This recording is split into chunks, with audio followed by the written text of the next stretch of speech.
Isang magandang umaga sa ating mga ka-agri. Dahil po sa mga nakaraang bagyo at kahirapan ng buhay, ito na po yung nangyari sa ating kapatid na Agritech Mix TV. Ano nangyari? Pumatol na po sa pag-uuling. Sir, magandang umaga. Good afternoon, good morning, and good evening. Napakahirap po ang pag-uuling. Bakit pumasok po kayo sa ganyang larangan, sir? Oo, napakahirap talaga mag-uuling. Kahit si Bro Eric Tenorio sinabi ay sumuko na talaga sa pag-uuling. Ito kasi yung isa sa pinakamahirap na trabaho ng mga magbubukid. Kung bakit ayaw pumasok sa pag-uuling, kasi simulat sa pool, yung ginagatong natin, panggatong natin uling. Ganun ba? At saka laking bundok tayo eh. Kaya Tingnan niyo po. kahit itong Mukha ni mag-uuling, Sir Agri at saka yung kamay niya, punong-puno po ng uling. hindi natin Ayan. ikinakaya itong trabaho. Hindi natin nakalain na marunong din pa ng mag-uling ang ating Oo. boss Agri. Nakailang sako na tayo, sir? 5 sako na yung napuno natin. Wow, Kung naka makaabot 5 ng 8 hanggang sacks. 9 pa ito. Maliit na kasi itong inuling natin yung araw. Marami-rami na rin. Oo. Ay akala namin Panggatong na tayo. dahil sa kahirapan talaga ng buhay, pumatol na kayo sa pag-uuling, mali pala. Hindi, minsan talaga dahil sa kahirapan ng buhay, talagang pumapatol talaga pag wala nang magawa. Wala tayong magawa talaga kasi mahirap lang tayo, dukha lang tayo eh. Ganun ba? Ayun yun. So sa pag-uuling, sir, ano ba talagang pinakamahirap na parte? Ay nako. Lahat yata mahirap eh. Lahat. Simula sa Tingnan niyo po, ang gaganda ng pag uling. paggagapas ng kahoy, pagpuputol ng kahoy, dyan pa lang eh.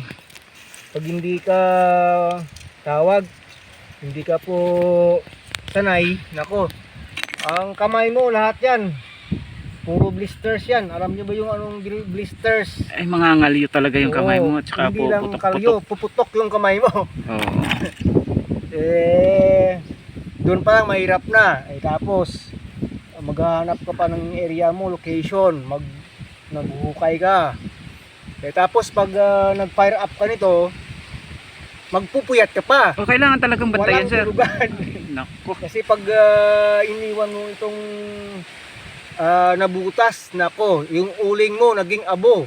Yun Ay yung di, pag problema. naging abo, wala na. Wala na. Finish na. Finish ko na, wala na. Yan, ganun kahirap hanggang sa paghukay. Usok, init, lahat. Ito yung sinatawag naming sunog baga sa bundok. Akala nila yung paninagarilyo lang yung sunog baga. Ito sunog baga din. Kasi pati tulog mo sinusunog eh. Ganun ba yun? Ganun yun, kahirap.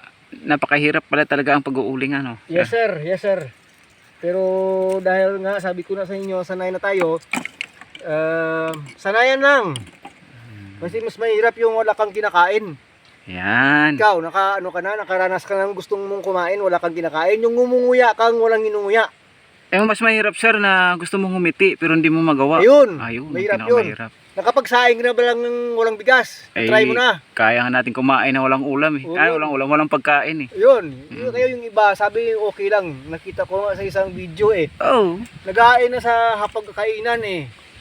imagination lang daw eh. Walang naman yung pinggan. O, kain ka na mahal.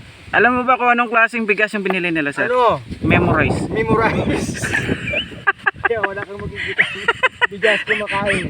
Nguyain mong wala kang inunguya. Yun yun. Mas Oo. mahirap yun. Oo. Kaya nga eh. Grabe yung topic mo ngayong araw, sir. Maghuhugas ka na wala kang huhugasan eh. Oo, maghuhugas kang walang Ngunguyain mo na wala kang inunguya, di ba? Ang Mahirap sarap. yun. May mas buti na lang mag-uuling na lang ako. Ibig sabihin, yun yung pinaka mahirap na bagay kumpara sa pag-uuling. Oo. Yung kakain na walang makain. Yun. Talaga.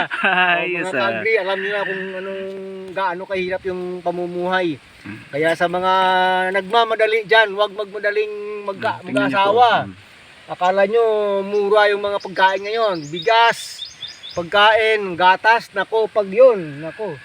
Pag sarili mo, hindi mo kayang buhayin, huwag mo nang tawag, huwag mo na puntahan yung anak ng kapitbahay mong maganda, nako. Ganun ba yun, sir? Lalaki yung problema mo. Pero kahit paano naman, sir, kung wala ka talaga magawa, medyo marangal din namang trabaho itong pag-uuling. Oo, pinagmamalaki. Kaya ka nitong buhayin, di ba? Ganito kahirap yung ating ginagawa, ipinagmamalaki natin to. Kaysa dyan naman sa mga buhayang walang hiya yan. Na yung pera ng kaba ng bayan na galing rin sa mahihirap. Sila yung mga walang hiya. Yun. Galit ka. Sinasabi ko na talaga sa inyo ng Galit- diretsahan. galit ka Yun ata, yung pinangkagalit ng mga tao sa sa mga walang hiya na yan, ng mga buhaya yan. So ibig sabihin ay mas okay pa ang mag-uling ka. Maguling na kayo. Huwag na kayong magnakaw dyan sa kaban ng bayan ng gumanda-ganda naman ng buhay ng Pilipino. Naku, Ayan, so talaga. Hindi yan patama. Galit lang kami.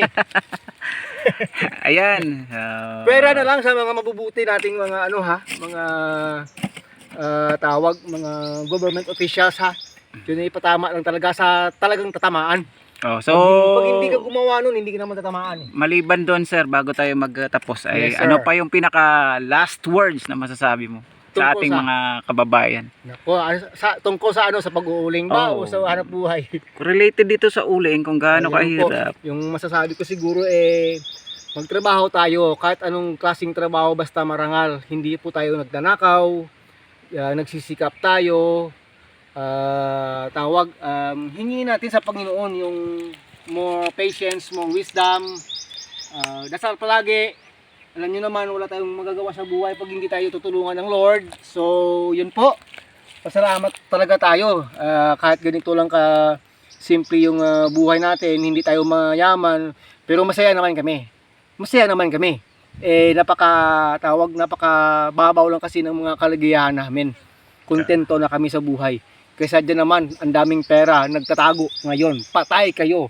Ayan, Patay so kayo. thank you so much po sa Sige. napakagandang encouragement words Thanks, na sir.